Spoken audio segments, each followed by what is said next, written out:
Hello and welcome. We're now going to take a look at another way of performing integration of more complex functions, commonly called the integration by parts. It doesn't work for every example, but when it does work, it can be very useful to simplify a problem. So let's take a look.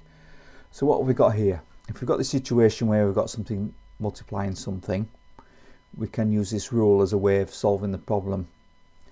So the best way to do it is with an example. Let's have a look.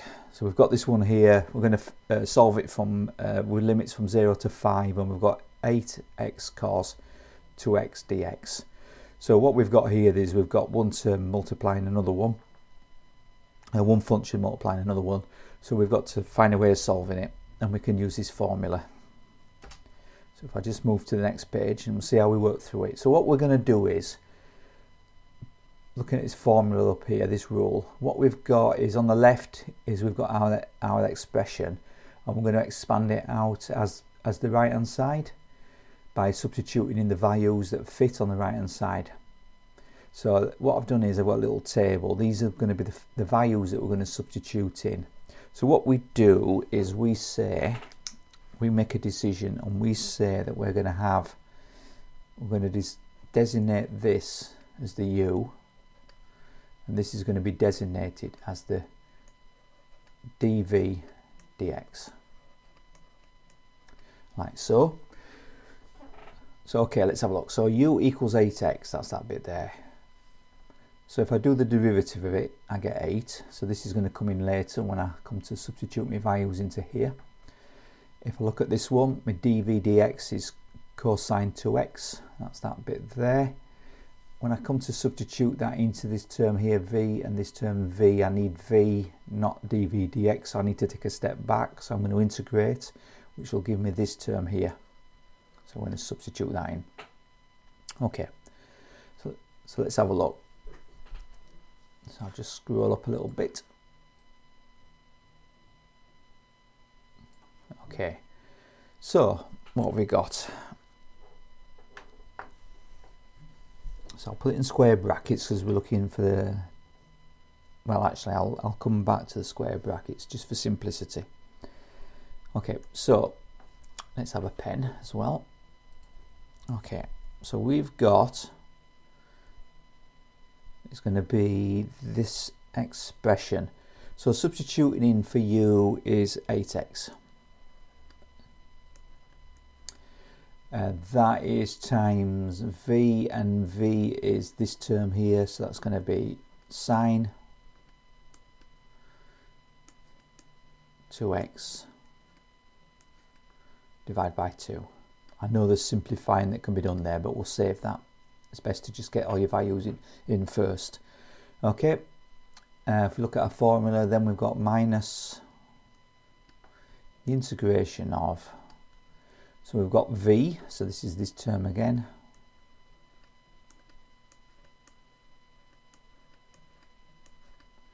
divided by 2, and then we've got du dx, so that's this term here, so we've got 8, that's dx. Okay, so let's have a look. So if I just shuffle things up a bit more. Okay, so what we'll do now is do a bit of simplifying on the next line. So we've got 8 divided by 2 gives me 4x. And I've got my sine 2x minus, so I've got my integration. So this 2 will cancel with this 8. So I've got sine 2x. So the 2 will go and we'll have 4 there. I know it's convention to put the number at the front, but we'll just run with it for now. Okay, so if I take it to my next step into square brackets, so we've got 4x times sine 2x minus, and I'm going to put this in square brackets for the reason we'll see in a minute, sorry, in brackets. So the derivative of the integration of sine 2x is going to be cosine. Do the easy stuff first, the opposite function, and the stuff in the bracket stays the same.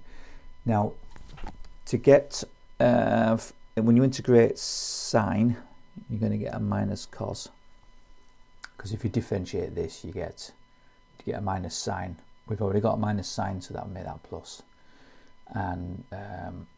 And then we divide by the 2. There's my 4. Okay. And my limits are 0 to 4. Okay. Right. So as you can see, we get a plus here, and this will cancel down. In the next step, let's just shuffle up a little bit. It's just a case of solving it now. Simplifying and solving. So what we've got 4 times, so x is 4 to start with.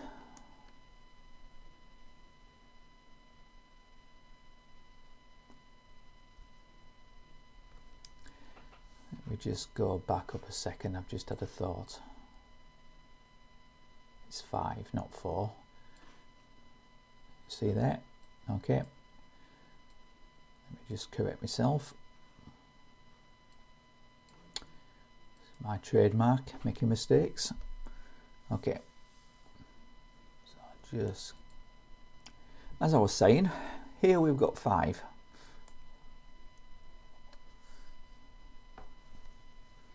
So here we've got 4 times 5, which is 20. Times sine, so 2 times 5 is 10. This has now become plus, and we've got cosine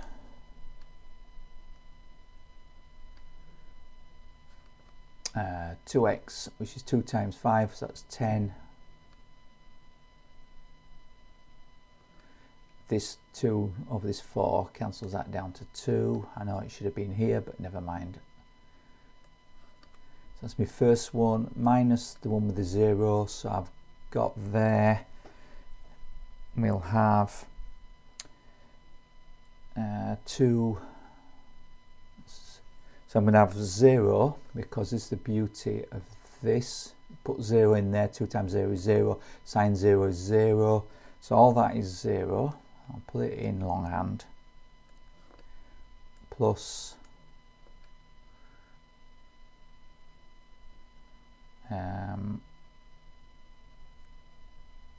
this bit is cosine, so 0, cosine of 0 gives me 1, so cosine 1 times the 2 out front, or 2 here, gives me 2. And apparently if I do the maths, I get minus 14.256 units.